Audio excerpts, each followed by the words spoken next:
Жайыл райондук мамлекеттик администрациясынын жыйындар залында акын жазуучу көп кырдуу талант ээси Бибира Бектенованын Түлөберди Баатыр Жаман Сарт уулу жөнүндө элчинин кылычы китебинин бет ачары болду. Жайыл райондук мамлекеттик администрациясынын залында бир жакшы самалык болуп атат. Себеби Бибира Бектенованын жаңы бет ачар китептеринин ачылыш аземи болуп атат. Муну биз социалдык тармактан уюштуруп бардыгына бул эжебиздин ошол бет ачар китебине ушул жерден бетин ачып койгонго мүмкүнчүлүк түзүлүп атат. Ойлоймун, что биздин ар бир ушул Жайыл районунун андан сырткары бүт эле кыргызстандык китеп сүйөрмандары эжебизди жакшы билет деп ойлоймун. Кыргыздар ар бир тордун орду чоң болгону, кылымдардын кыйырына жеткен сары өзөн кеңчүүдө элжерин көздөн карагенде сактап, кандуу кармаштарда канжыгага башын байлаган баатырлардын ичинде Түлөберди Баатырды кошууга болот. Элчинин кылычы бул 17-кылымдын аягында казактын 300-сүнүн ханы Абылай хан биздин жерге кол салган. Кол салып, ошол убакта Жунгария мамлекетинин бул жерден куулуп чыгышына байланыштуу бошогон жерлерди казак менен кыргыз талашкан да. Ошондо басып кирип, мынау чүйдү алган, таласталган. Анан ошо Абылай хан айткан, мынау жерлердин баары меники болот.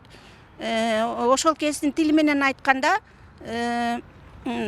талас жагы мейли, мынау Оли ата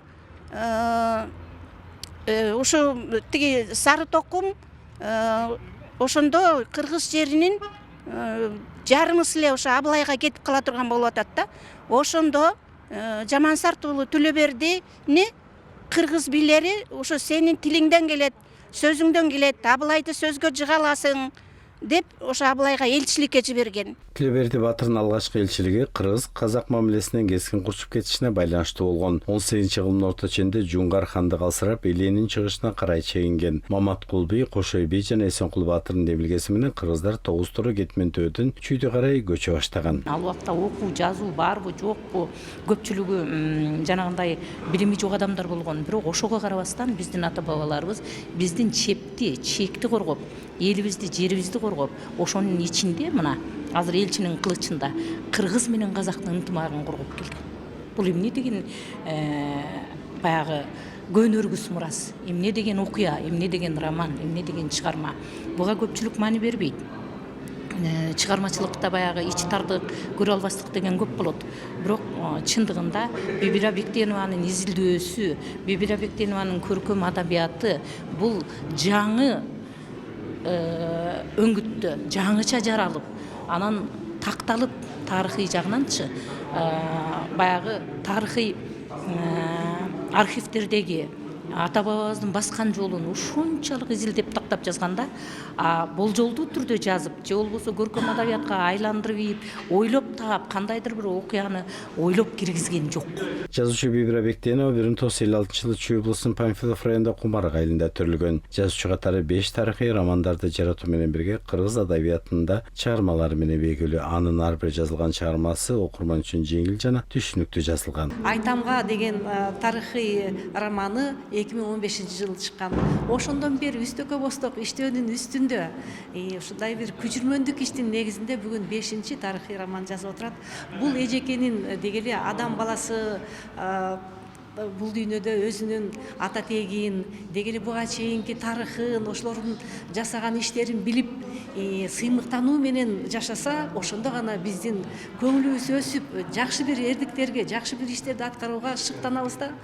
Ошон үчүн азыр мына мектептерге дагы 12 жылдык деп атабыз, программалардын баарын кайра карап чыгабыз деп атабыз. Адабияттагы мындан ары дагы ошо мектеп окуучуларынын арасында жөнөкөй сөз менен жазып кыскартылган ошонун жалпы мазмуну берген чыгармаларды берүү менен балдарыбызды дагы тарбиялап кетишибиз абдан керек болуп турат. Жазуучунун китебинин бет ачарына Жайыл райондук мамлекеттик администрациянын өкүлдөрү, жетекчилери, акындар, жазуучулар, Кыргыз улуттук жазуучулар союзунун мүчөлөрү, коомдук ишмерлер жана замандаштары катышып, маданият таланттары өнөрлөрү менен куттукташты.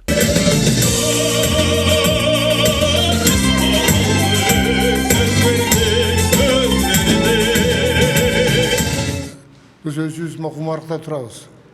Кумарыкта бизди манаттар деп айтат.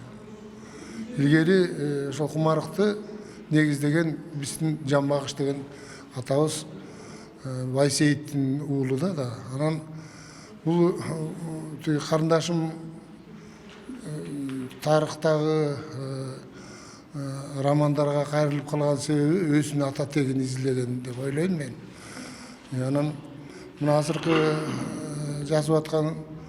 жазылган роман мен окуп чыктым. Бул кадимки эле айтылуу Кошой бийдин небереси Жоо Чалыш атабыздын баласы Түлөберди.